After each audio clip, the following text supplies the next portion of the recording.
wal Ajurri fi Syari'ah wa rawahu An-Nasa'i wa Ibnu Majah. Saya bacakan di sini panjang, artinya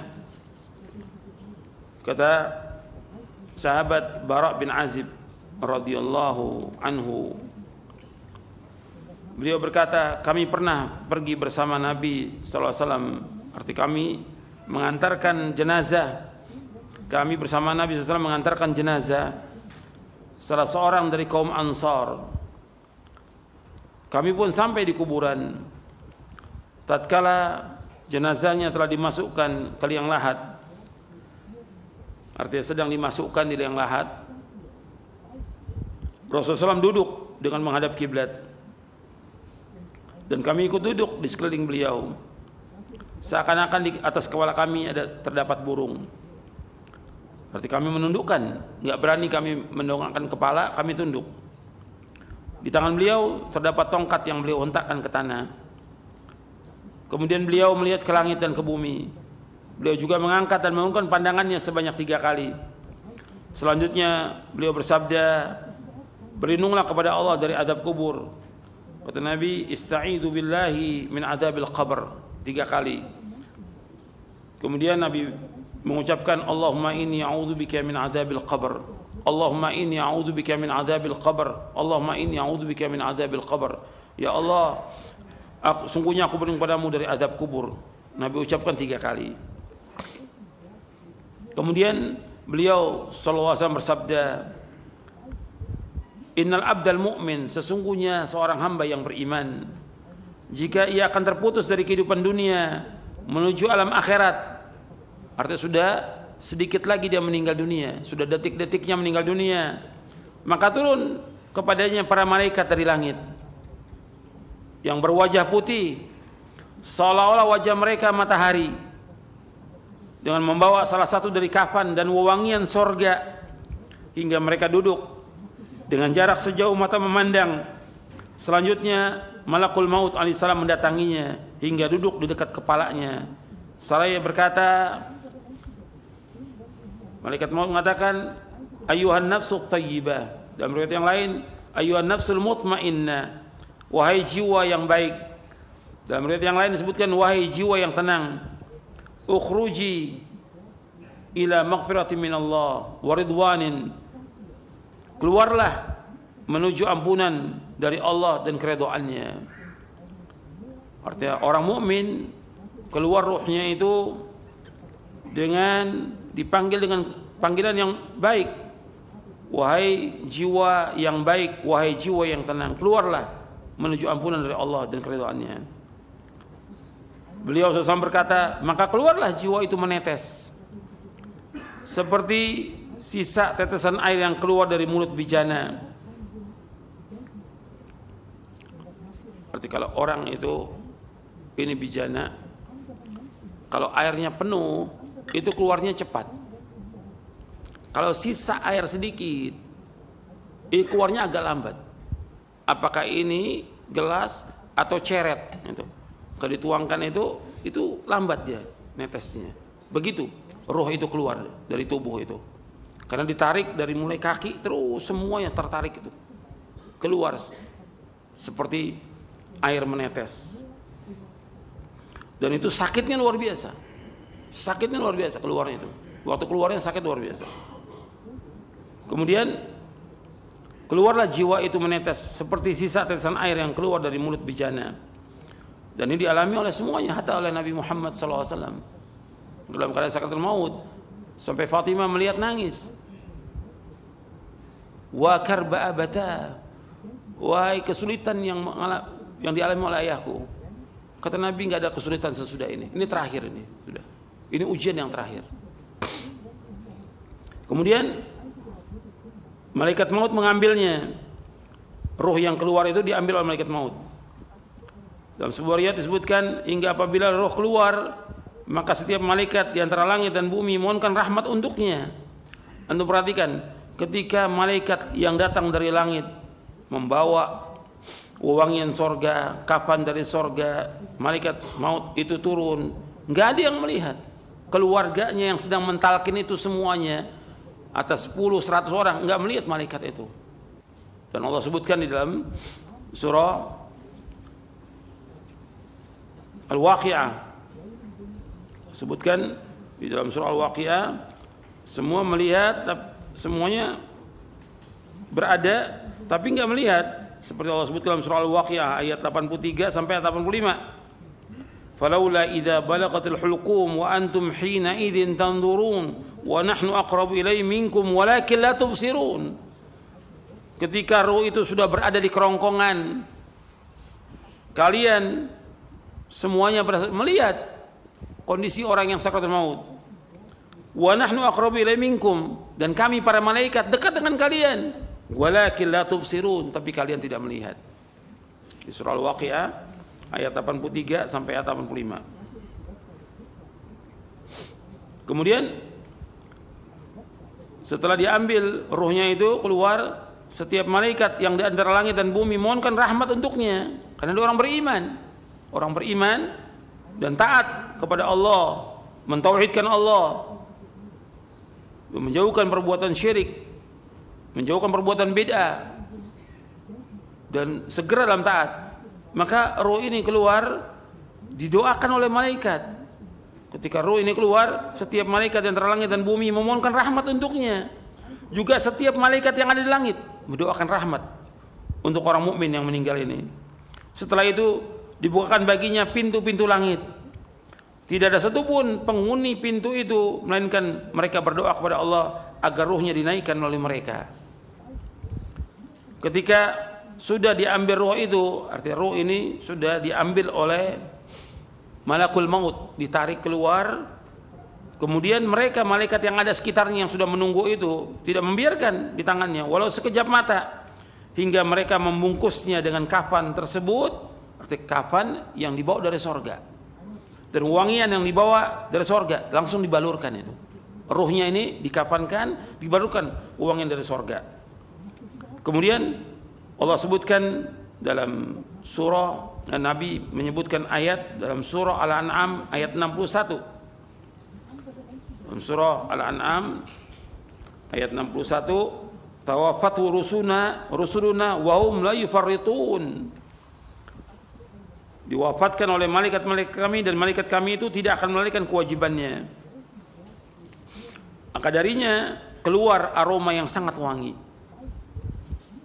Ya, ruhnya ini dikafankan, dibalurkan minyak wangi dari sorga, keluar aroma yang sangat wangi, lebih wangi dari minyak kasturi yang terdapat di muka bumi ini. Beliau melanjutkan, sesungguhnya roh itu dibawa naik.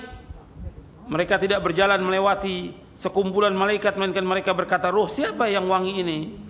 Mereka menjawab, "Fulan bin Fulan," dengan sebutan nama yang paling baik yang dengannya dulu di dunia mereka memanggilnya.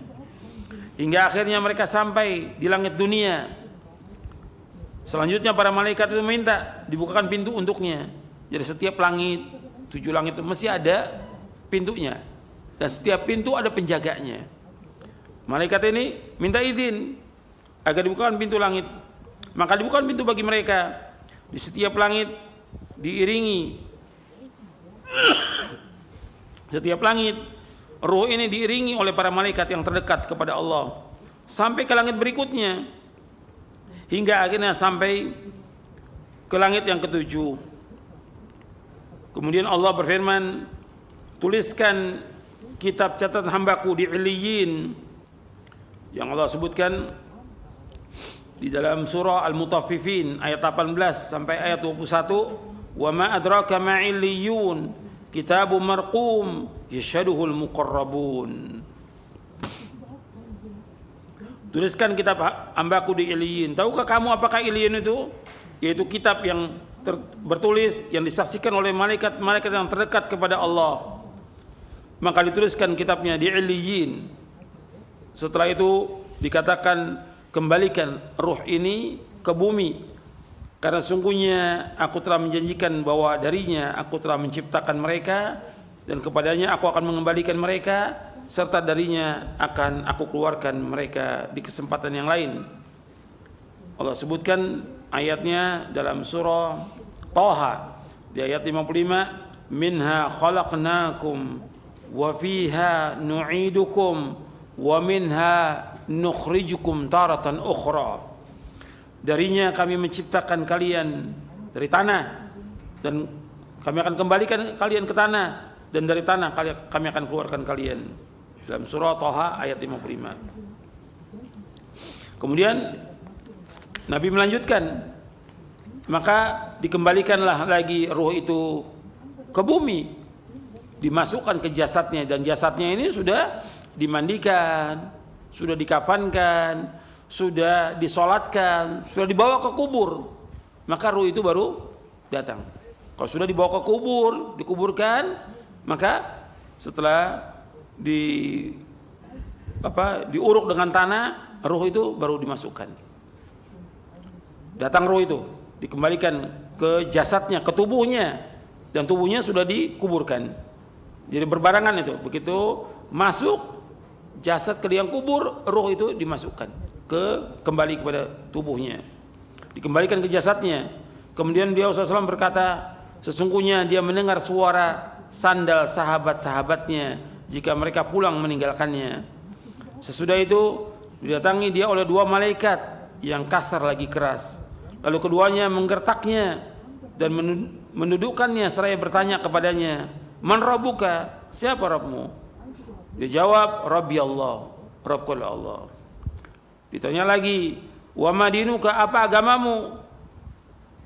Maka dia menjawab, "Dini Islam." Dijawab, "Dini Islam, agamaku adalah Islam." Kemudian ditanya lagi, "Ma hadzal rajul alladzi bu'itsa fikum?" Ditanya lagi, siapa orang ini yang telah diutus ke tengah-tengah kalian? Dia menjawab, adalah Rasulullah sallallahu alaihi wasallam. Kemudian lebih lanjut keduanya bertanya, "Apa amalmu?" Dia menjawab, "Aku telah membaca kitab Allah. Aku juga beriman kepadanya serta membenarkannya." Malaikat itu pun menggertak. Ini dua malaikat nih yang bertanya, dua malaikat, Munkar dan Nakir. Dalam riwayat yang lain disebutkan dalam riwayat Tirmidzi, nama dua malaikat itu yang bertanya namanya Munkar dan Nakir. Kemudian malaikat bertanya lagi, siapa Rabbmu, apa agamamu, dan siapa nabimu? Yang demikian itu merupakan ujian yang terakhir yang dihadapi oleh orang mukmin. Dan ini berlangsung ketika Allah berfirman, "Yutsabbitullahu alladziina aamanu bil qauli tsabiti fil hayatid dunya." Allah akan meneguhkan orang-orang beriman dengan ucapan yang teguh dalam kehidupan di dunia. Itu maksudnya ketika di alam barzakh. Dalam surah Ibrahim ayat 27. Dalam surah Ibrahim. Maka dia pun menjawab, Allah Rabbku, Islam agamaku. Artinya Allah menguatkan dia untuk bisa menjawab orang mukmin ini. Maka dia menjawab, Allah Rabbku, Islam agamaku, Muhammad SAW nabiku. Kemudian ada penyeru yang berseru di langit, hambaku benar, hamparkan permadani dari surga untuknya, pakaikan pakaian dari surga kepadanya, serta bukakanlah pintu surga. Surga bukanlah pintu untuknya menuju surga. Kemudian Rasulullah SAW bersabda, setelah itu datangkan baginya wewangian dan aroma dari surga, dan lapangkan pula kuburan untuknya sejauh jarak pandangan matanya. Dia juga menceritakan, dia datangi dalam sebuah riwayat disebutkan yang diserupakan dalam bentuk seorang laki-laki yang berpakaian bagus. Artinya di kubur itu akan datang seorang laki-laki yang berpakaian bagus, mempunyai aroma yang sangat wangi. Orang itu berkata, sampaikan berita gembira akan datangnya apa yang membuatmu bahagia. Artinya sampaikan berita gembira ini, akan datangnya apa yang membuatmu bahagia. Artinya kabar gembira bagi kamu, maksudnya kabar gembira bagi kamu yang membuat kamu bahagia. Terimalah kabar gembira berupa keridhaan Allah, dari Allah dan surga yang dalamnya terdapat kenikmatan yang abadi. Ini hari yang dulu pernah dijanjikan kepadamu. Selanjutnya orang ini berkata, mudah-mudahan engkau diberikan kabar gembira dalam bentuk kebaikan. Maka si mayit yang mukmin berkata, siapakah engkau? Wajahmu adalah wajah yang datang dengan membawa kebaikan. Maka orang itu menjawab, aku adalah amalmu, aku adalah amal solehmu, aku adalah amal solehmu. Demi Allah, Aku tidak mengetahui dirimu melainkan engkau cepat dalam bersegera dalam berbuat ketaatan kepada Allah. Kamu lambat dalam melakukan maksiat, cepat dalam ketaatan, lambat dalam maksiat. Maka Allah membalasmu dengan kebaikan. Kemudian dikatakan, ini kedudukanmu jika engkau mendurhakai Allah, tetapi Allah menggantinya dengan yang ini. Artinya ditunjukkan di tempat itu sorga dan neraka. Di makam itu ditunjukkan, ini kalau seandainya engkau berbuat maksiat, di tempatmu neraka. Karena engkau berbuat kebaikan, taat, ini tempatmu di sorga. Sudah ditunjukkan tuh. Sudah ditunjukkan oleh malaikat yang tadi berupa orang. Ini tempatmu, kalau engkau durhaka, Allah gantikan dengan sorga. Maka orang ini melihat sorga. Ketika melihat sorga, keindahan sorga, si mayit ini berkata, wahai Rabbku, segerakanlah kiamat agar aku bisa kembali kepada keluargaku dan hartaku. Maka dikatakan kepadanya, tetaplah di tempatmu. Uskun, tetaplah di tempatmu. Ini nikmat ini didapati dengan ruh dan jasadnya, kenikmatan. Kemudian Nabi lanjutkan lagi. Ini tadi orang beriman. Kemudian Nabi lanjutkan, Rasul bersabda, sesungguhnya orang kafir. Dalam riwayat yang lain, orang yang fajir, orang yang jahat, apabila dia akan berpisah dari kehidupan dunia menuju alam akhirat, maka akan turun dari langit malaikat yang kasar, lagi seram, dengan wajah yang berwarna hitam. Kalau tadi orang mukmin wajahnya putih, bidul wujuh. Kalau ini warnanya hitam. Artinya malaikat yang berwarna hitam, wajahnya dengan membawa kain bulu yang kasar, terbuat dari api. Mereka duduk dekatnya, dekat orang kafir ini atau orang yang jahat ini, dalam jarak sejauh pandangan mata. Kemudian malakul maut mendatanginya hingga duduk dekat kepalanya. Selanjutnya malaikat berkata, wahai jiwa yang busuk, keluarlah menuju kemurkaan dan kemarahan Allah. Rasulullah SAW bersabda, maka ruh yang ada dalam jasadnya berpisah dengan dicabut seperti dicabutnya tusukan daging yang banyak geriginya. Sakitnya luar biasa. Dari bulu-bulu yang basah, bersamaan dengan itu maka terputus pula urat dan saraf-sarafnya. Setiap malaikat yang ada di langit dan di bumi melaknatnya, juga setiap malaikat yang ada di langit, dan ditutup semua pintu langit. Tidak ada satupun penghuni langit melainkan mereka berdoa kepada Allah agar ruhnya tidak dinaikkan melalui mereka. Setelah itu malaikat maut mengambilnya. Dan ini waktu mengambil ini dipukul ini. Mayat ini dipukul. Seperti yang Allah sebutkan dalam surah Al-An'am.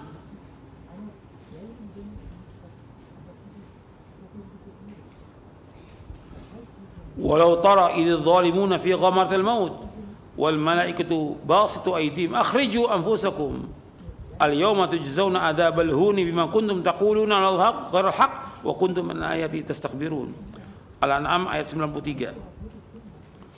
Kalau engkau melihat orang-orang zalim dalam sakaratul maut, malaikat membuka tangan mereka mengatakan dengan keras, keluarkan jiwa kamu, keluarkan roh kamu, hari ini kamu akan dibalas dengan adab yang hina, dengan sebab kalian berkata sama Allah dengan tidak benar dan kalian sombong dari ayat Allah.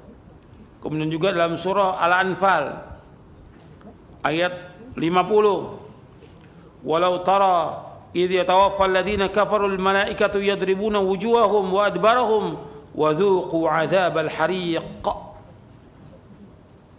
Dan ingatlah seandainya engkau melihat orang-orang kafir diwafatkan oleh malaikat, dipukul oleh malaikat itu. Jadi malaikat yang ada di sekitar itu memukul wajahnya, dipukul belakangnya, rasakan adab yang membakar buat kamu.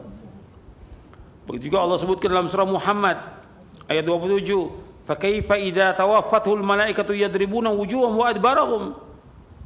Bagaimana apabila diwafatkan mereka oleh malaikat, malaikat memukul wajah mereka dan punggung mereka.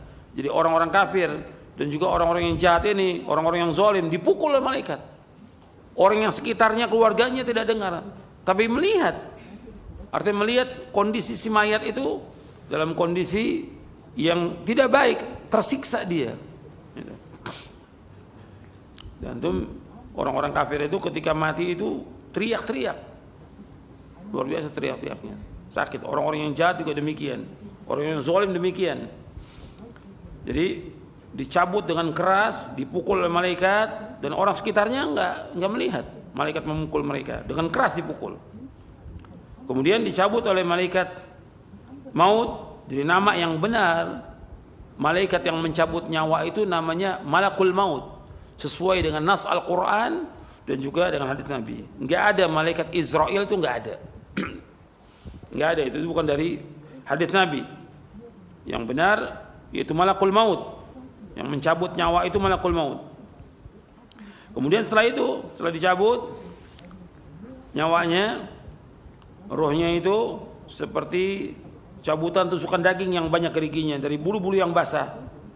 Terputus urat-uratnya dan sarafnya. Setiap malaikat yang ada di langit dan di bumi melaknatnya. Juga setiap malaikat yang ada di langit, ditutup semua pintu langit. Tidak ada satupun penghuni langit melainkan mereka berdoa kepada Allah agar ruhnya tidak dinaikkan oleh mereka. Setelah itu malakul maut mengambilnya, dan jika sudah mengambilnya maka mereka tidak akan membiarkannya berada di tangannya walau sekejap mata pun, hingga mereka menempatkannya dalam kain yang kasar tersebut yang terbuat dari api. Darinya keluar bau yang sangat busuk, lebih busuk dari bau bangkai yang terdapat di muka bumi ini. Sesudah itu mereka membawanya naik. Mereka tidak melewati sekumpulan malaikat, melainkan para malaikat itu bertanya, ruh siapa yang sangat buruk ini? Mereka pun menjawab, Fulan bin Fulan, dengan sebutan nama yang paling buruk yang pernah diberikan di dunia ini. Hingga akhirnya sampai di langit dunia. Kemudian mereka meminta agar dibukakan pintu untuknya, tetapi tidak akan dibukakan pintunya untuknya. Rasulullah SAW membacakan ayat di dalam surah Al-A'raf. Disebutkan la tufattahu lahum abwabus samai wa la yadkhulul jannata hatta yalijal jamalu fi sammil khiyat. Di dalam surah Al-A'raf ayat 40, sekali-kali tidak akan dibuka bagi mereka pintu-pintu langit, dan mereka juga tidak akan masuk surga sampai onta masuk ke lubang jarum. Mungkin enggak onta masuk ke lubang jarum? Enggak mungkin, mustahil. Maka begitu juga orang kafir enggak mungkin masuk ke surga, tidak mungkin, mustahil. Demikian juga orang-orang yang jahat, demikian. Artinya mereka enggak akan masuk surga sampai onta masuk ke lubang jarum, enggak mungkin onta masuk ke lubang jarum. Artinya mereka juga enggak mungkin untuk masuk ke dalam surga, enggak mungkin. Maka Allah SWT berfirman, tuliskan kitabnya di sijin. Apa sijin itu? Disebutkan oleh Nabi SAW, di lapisan tanah yang paling bawah. Setelah dikatakan, kembalikan hambaku ke bumi, karena sungguhnya aku menjanjikan kepada mereka bahwa aku menciptakannya dari tanah, kepadanya aku akan mengembalikannya, dan darinya pula aku mengeluarkannya pada kesempatan yang lain. Kemudian ruhnya dilemparkan dari langit. Kalau yang mukmin dibawa oleh malaikat, kalau ini dilemparkan dari langit, dilemparkan sekali lemparan sampai ke jasadnya. Dan Allah sebutkan, wa may yusyrik billahi faka'annama kharra minas sama' fatakhtafuhu at-tayru aw tahwi bihi ar-rihu fi makanin sahiq. Allah berfirman dalam surah Al-Hajj ayat 31, barang siapa yang berbuat syirik mempersekutukan Allah dengan barang siapa yang berbuat syirik yang mempersekutukan Allah dengan sesuatu, maka ruhnya itu seolah jatuh dari langit lalu disambar oleh burung atau diterbangkan angin ke tempat yang jauh.